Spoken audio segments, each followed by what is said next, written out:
કેમ છો બધા? તમે મજામાં છો ને?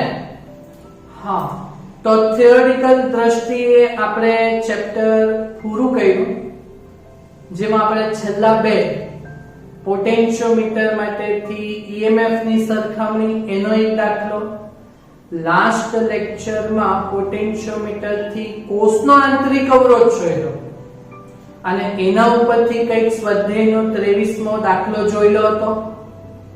બરાબર, એટલું કમ્પ્લીટ કર્યું. ઓકે, હવે એક ઉદાહરણમાં છેલ્લો પોટેન્શિયોમીટરનો બાકી છે અને સ્વાધ્યાયમાં 1 મીટર બ્રિજ અને 1 પોટેન્શિયોમીટરનો દાખલો, એટલે એમ 3 દાખલા બાકી છે આપણે કરવાના. બરાબર, ચાલો તો આપણે આજે સ્વાધ્યાયનો 10મો 3 માર્ક્સ માટે એકદમ ઈઝી મીટર બ્રિજ માટેનો છે તે જોઈ લઈએ. અચ્છા, મીટર બ્રિજમાં આપણે જોઈલું ને, ઉપરના બે અવરોધોનો ગુણોત્તર ના છેદમાં નીચેના બે અવરોધોનો ગુણોત્તર. હવે મીટર બ્રિજ આવે તો નીચે લંબાઈ આવે, તો ઉપર r1 ના છેદમાં r2 ઇઝ ઇક્વલ ટુ આ બાજુ l અને 100 માઈનસ l. તટસ્થ બિંદુ જો આ બાજુથી l અંતર મળે, મીટર બ્રિજમાં 100 સેન્ટીમીટર ને, તો આ બાજુ 100 માઈનસ l સેન્ટીમીટર. હા ને, તો ઉપર r1 ના છેદમાં r2 is equal to l ના છેદમાં 100 માઈનસ l. એ હતું આપણું મીટર બ્રિજ માટે. બરાબર, તો એકદમ ઈઝી દાખલો એ છે આપણો સ્વાધ્યાયનો 10મો. તે આપણે જોઈ લઈએ. બરાબર, એક લેક્ચરમાં એક દાખલો કરશું આપણે, કે વધારે નથી કરવો. બરાબર, ઓકે. તો 1 મીટર બ્રિજની આકૃતિમાં દર્શાવ્યા મુજબ તમને 1 મીટર બ્રિજની બેઠી આકૃતિ હશે ચોપડીમાં. હા ને, એ દોરીને કઈ મતલબ નથી, એનાથી કઈ ફરક નથી પડતો. એમાં y અવરોધ એ 12.5 ઓહ્મ છે. બરાબર, એટલે y અવરોધની વેલ્યુ 12.5 ઓહ્મ આપેલું છે. બરાબર, ત્યારે તટસ્થ બિંદુ તમને કંઈક 39.5 સેન્ટીમીટર અંતરે મળતું છે. એટલે તટસ્થ બિંદુ L બરાબર 39.5 સેન્ટીમીટર. ત્યારે આપણે શું શોધવાનું છે? અવરોધ x ની વેલ્યુ શોધવાની છે. બરાબર, તો આ પ્રમાણેનું થાય. r1 અને r2 ની જગ્યાએ અહીંયા x અને અહીંયા y. તો આપણું સમીકરણ શું બને? x ના છેદમાં y બરાબર l ના છેદમાં 100 માઈનસ l વાળું બનશે. હા ને, એટલે આપણે અહીંયા સમીકરણ પરથી, એટલે મીટર બ્રિજ માટે તમને સમીકરણ આવડે કે નહીં? બસ સમીકરણ મૂકવાનું છે. x ના છેદમાં y બરાબર l ના છેદમાં 100 માઈનસ l.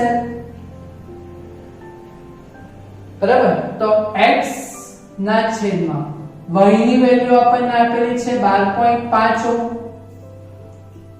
બરાબર, ઓકે. l ની વેલ્યુ આપણને આપેલ છે 39.5 તટસ્થ બિંદુ સેન્ટીમીટરમાં ના છેદમાં 100 માઈનસ 39.5 થયું. ઓકે, તો હવે અહીંયા કરી લો. માટે x ના છેદમાં 12.5 is equal to 39.5 ના છેદમાં 100 માઈનસ 39.5 કેટલું આવે? 100 માઈનસ 39.5 તો એ કેટલું આવશે? 60.5. બરાબર, તો x બરાબર, બોલો x બરાબર શું થશે? તો આ ભાગ્યા આ, અને પછી 12.5 આપણે ગુણી દેશું. બોલો, ખબર પડી? તો આપણે અહીંયા એમ લખી દઈએ ને, માટે x બરાબર આપણે y અહીંયા 12.5 ગુણી દીધા. ઓકે, તો હવે અહીંયા બેઠો આપણે જવાબ જ લખવાનો, ગણતરી કરવાની. ઓકે, તો જોજો 39.5 ભાગ્યા 60.5 બરાબર ગુણ્યા 12.5. તો આનો જવાબ આવશે તમારો x નો જવાબ 8.16, એટલે 8.2 ઓહ્મ કહી શકાય. બોલો આ વસ્તુ તમને ખબર પડી? તો આ પહેલી ગેપમાંનો અવરોધ x શોધાઈ ગયો, બીજી ગેપનો અવરોધ 12.5 હતો. તો બોલો સમજ પડી? જવાબ લાવતા કેવી રીતના લાવવાનો તે? બરાબર. ઓકે, ચાલો હવે જો x અને y ના સ્થાનોને અદલ બદલ કરવામાં આવે એટલે x ની વેલ્યુ તે y બની વેલ્યુ બને અને y ની વેલ્યુ તે x ની વેલ્યુ બને, તો અદલ બદલ કરવાનું. તો તટસ્થ બિંદુનું સ્થાન એટલે આપણે L શોધવાનું હે ને. એટલે આપણે શું કરશું? માટે x બરાબર આપણે x ની વેલ્યુ y લઈ લઈએ, બરાબર. નહીં તો પછી આપણે શું કરી દઈએ? x ના છેદમાં y ની જગ્યાએ y ના છેદમાં x. તો આ સમીકરણ શું બનશે? માટે x ના છેદમાં y ની જગ્યાએ y ના છેદમાં x. સમજ પડી ગઈ? x ની જગ્યાએ y ને y ની જગ્યાએ x લઈ લેવાનું છે, બરાબર. ઇઝ ઇક્વલ ટુ તટસ્થ બિંદુનું આપણે સ્થાન બદલવાનું છે, બરાબર. તો આપણે અહીંયા તટસ્થ બિંદુ માટેનું સૂત્ર બોલજો બોલજો બોલજો કેવી રીતે લેશું? અહીંયા L હતું કે, બરાબર. તો અહીંયા શું લઈ લેશું? L ડેશ લઈ લેશું, L ડેશ, બરાબર. તો અહીંયા સૂત્ર શું આવશે? L ડેશ ના છેદમાં 100 માઈનસ L ડેશ. x ની જગ્યાએ y ને y ની જગ્યાએ x ની વેલ્યુ લઈ લીધી, બરાબર. ચાલો હવે તમને y અને x ની વેલ્યુ તો ખબર જ છે. બોલો y ની વેલ્યુ કેટલી છે? y ની વેલ્યુ કેટલી છે? y ની વેલ્યુ 12.5. સ્થાન અદલ બદલ કરવાના એટલે x ની જગ્યાએ y ને y ની જગ્યાએ તટસ્થ બિંદુ L ની જગ્યાએ L ડેશ શોધવાનું, બરાબર. ને x ની વેલ્યુ આપણે કેટલી શોધેલી છે? 8.2. ઓકે, ને L ડેશ શોધશું એટલે L ડેશ ના છેદમાં 100 માઈનસ L ડેશ, બરાબર. ચાલો 12.5 ભાગ્યા 8.2 કરીએ. ઓકે, તો 12.5 ભાગ્યા 8.2. ચાલો આ વસ્તુ કરીએ તો આવશે 1.52. ઓકે, તો 1.52 બરાબર L ડેશ ના છેદમાં 100 માઈનસ L ડેશ. ઓકે, હવે આપણે L ડેશ શોધવાનું. આપણે શું કરીએ? આને અહીંયા ગુણી કરીએ, બરાબર. તો આ L ડેશ ને આપણે અહીંયા ગુણી કરીએ તો 1.52 સાથે 100 minus L dash is equal to L dash, બરાબર. ચાલો હવે આને આની સાથે ગુણો એટલે 152, બરાબર, માઈનસ 1.52 L ડેશ બરાબર L ડેશ. હવે માઈનસ L ડેશ આપણે જાય તો પ્લસ L ડેશ થશે, પ્લસ 1.52 એટલે આ કેટલા થશે? 2.52 L dash is equal to 152. હા ને, તો L ડેશ બરાબર 152 સાથે 2.52 ભાગવાના, બરાબર. તો ચાલો આપણે કરી નાખીએ 152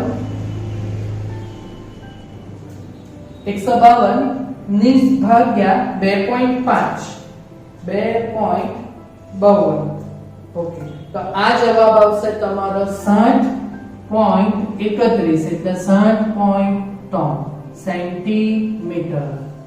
બોલો સમજ પડી?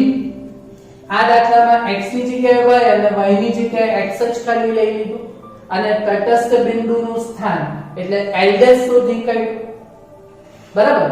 ચાલો હવે સવાલ C કે બ્રિજના તટસ્થ બિંદુ આગળ ગેલ્વેનોમીટર અને બેટરીને અદલાબદલી કરવી. એટલે ગેલ્વેનોમીટરની જગ્યાએ આપણે બેટરી મૂકવાની અને બેટરીની જગ્યાએ ગેલ્વેનોમીટર મૂકવાનું. તો શું થશે?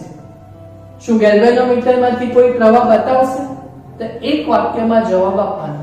જો વેસ્ટર્ન બ્રિજનો પરિપથ કેવો આવે તો shakarpara A B C D, હા ને. અહીંયા ગેલ્વેનોમીટરના G, હા ને. ઓકે, એમાં આપણે કીધેલું અહીંયા બે બિંદુ આગળ વિદ્યુત સ્થિતિમાન સમાન બને એટલે અહીંયાથી ગેલ્વેનોમીટરમાંથી પ્રવાહ પસાર થાય નહીં.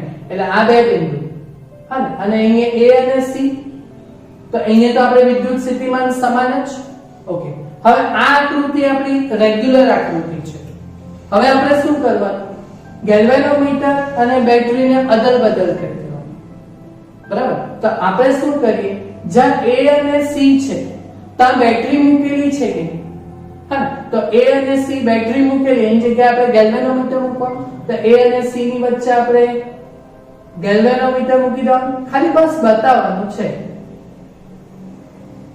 બરાબર? અને આ ગેલ્વેનોમીટર એ B અને D ઉપર હતું, તો હવે ગેલ્વેનોમીટરની જગ્યાએ બેટરી મૂકવાની. તો B અને D જે બિંદુ છે, જે છે, તે ત્યાં આપણે બેટરી મૂકી દેવું. ઓકે, તો B અને D આગળ આપણે બેટરી મૂકી દીધી આવી રીતે. બોલો, સ્થાન અદલ બદલ થઈ ગયા, ગેલ્વેનોમીટરની જગ્યાએ બેટરી અને બેટરીની જગ્યાએ ગેલ્વેનોમીટર. હા, પણ જોઈ લો કઈ ફરક પડશે નહીં. ઓલરેડી B અને D બિંદુ આગળ કે A અને C બિંદુ આગળ વિદ્યુત સ્થિતિમાન સમાન જ હતું.